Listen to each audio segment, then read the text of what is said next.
মানাবে না রে মা।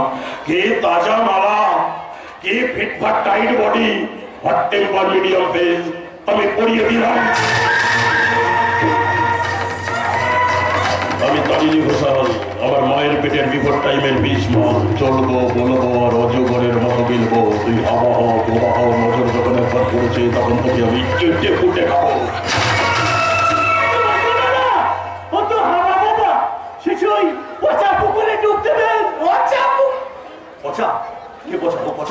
আমরা চোখাতে মশাই এরা চকচকে মাছ দিয়ে বলছি কথায় কে রে এটা? তাছাড়া কাউকে আপনি এভাবে ছোট করতে পারেন না। সবার উপরে মানুষ শ্রেষ্ঠ, তাহার উপরে নাই সন্ধ্যে মানুষ ভাই বলেছিলেন চণ্ডীদাস। আরে সব ব্যাপারে আমি মহাপুরুষের মানে খুব মেনে চলি। হাওয়া হোক বোবা হোক আমি চালিয়ে দিচ্ছি। আপনার কি আছে মশাই, কেন বিরক্ত করছেন বলতো? চুপ করে দাঁড়া। এই দেখ তোকে বলছে পচা, তুই কি পচা মা? একটু ভালো করে দেখিয়ে দিতে, তুই পচা না টাটকা, একটু ভালো করে দেখিয়ে দে মা।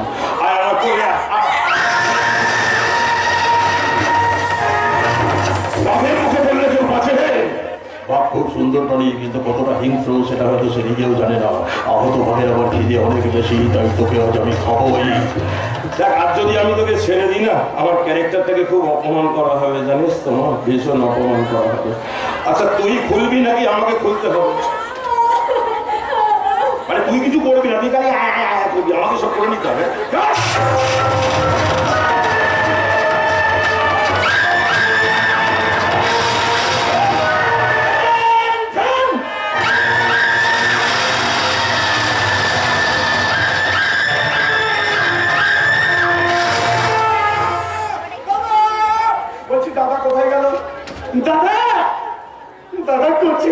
খাচ্ছে তাহলে এই মাংসটা এটা আমি খাবো, আমাকে দে।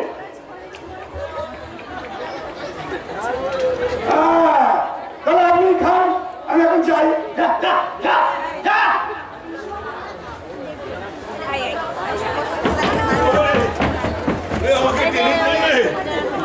বাবা কি খাটাখাটির কাজ বলো দেখি, বড্ড খাটাখাটি ভেবে একশো কাণ্ড হয়ে গেছি। মানুষ কি করে যে সব করে কে জানে। সকালবেলা উঠে খবরের কাগজ করলে এক গালা করে সব খবর থাকে, মানুষ কি করে পারে। বাপরে বাপরে। জানো কি অফিসার, এইরকমই 10 মিনিটের বিকৃত কামের ফলে আমার জন্ম হয়েছিল।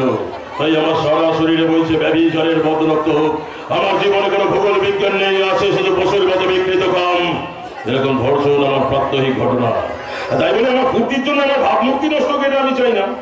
10 মিনিটের কেস 2-10 লাখ টাকায় মিটিয়ে ফেলতে চাই। দেখো এই নিয়ে যেন কোনো বাড়াবাড়ি না হয়। টাকা খাইয়ে প্রমাণ লোপাট করে দাও, সিবিআই এসে তদন্ত করলে আমার টিকির একটা চুলও ছিটতে পারবে না। দেখো আবার কোনো মিডিয়া যেন ঝাঁপিয়ে পড়ে এটাকে ব্রেকিং নিউজ না করে দেয়। সারা খবর বেশি খায়। এইটুকু সামান্য ব্যাপারে রাজনৈতিক রং লাগিয়ে সারা দিন আমার মুখটা টিভিতে দেখাবে ছপাং করে। ওরকম কুখ্যাত হয়ে বিখ্যাত হতে আমি চাই না। আমি বিশিষ্ট সমাজসেবা করি, এই ধরনের টুকটাক সেবা আমি করেই থাকি। আর এই জন্য তো সবাই আমাকে বলে নায়ক নেই।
কয়েকটা দিন তারপরেই তো আমাদের সবাইকে ছেড়ে শ্বশুর বাড়ি চলে যাবে।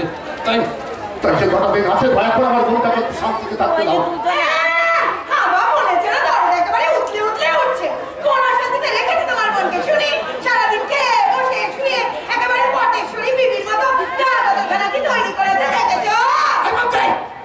মুখের ভাষা সংযত করে কথা বলো। কেন কেন কেন তোমার ভয়ে দস্তুর মতো আমি তোমার রেজিস্টার করাবো, তাই আমি তোমাকে ভয় পাই না। আজ ভিড়ু কই কাকার খাদি ওর একদিন কি আমার একদিন। দোহাই তোমার হয়ে ভক্তি, আমি তোমার কাছে হাত জোর করে অনুরোধ করছি, এখন আমার বোনটাকে আর কিছু বলো না, বলো না। ওর ওই সহজ সরল মনটাকে তুমি আঘাতে আঘাতে ভেঙে খাম খাম করে দিও না। হ্যাঁ সহজ সরল, তোমার বোন সহজ সরল, তুমি সহজ সরল, আর আমি একমাত্র গরল। বাড়িতে কতক্ষণ থাকো যে বুঝবে ও একটা সময়।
চুপ করে থাকিস যেমন বল তো কি হয়েছে, কেন আমার চত্বর করে যাচ্ছিস?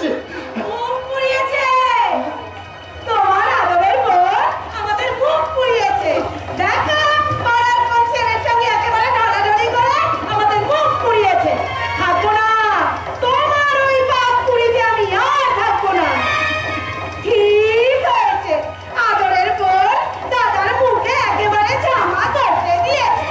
আমি আজই বাপের বাড়ি চলে যাবো, এই বলে দিলাম তোমাকে, আমি আজই বাপের বাড়ি চলে যাবো। হ্যাঁ বৈশাখী, চুপ করে থাকিস যেমন বল বল।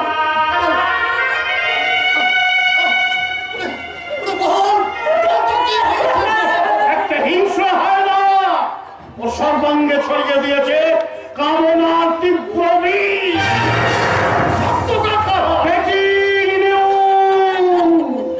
স্বাধীনতার পূর্ণ লগ্নে বোমা বৈশাখী আজ ধর্ষিত।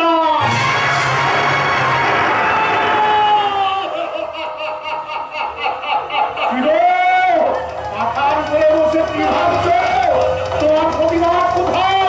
প্রতিবাদ দেখতে পাচ্ছ না? তোমার চোখের সামনে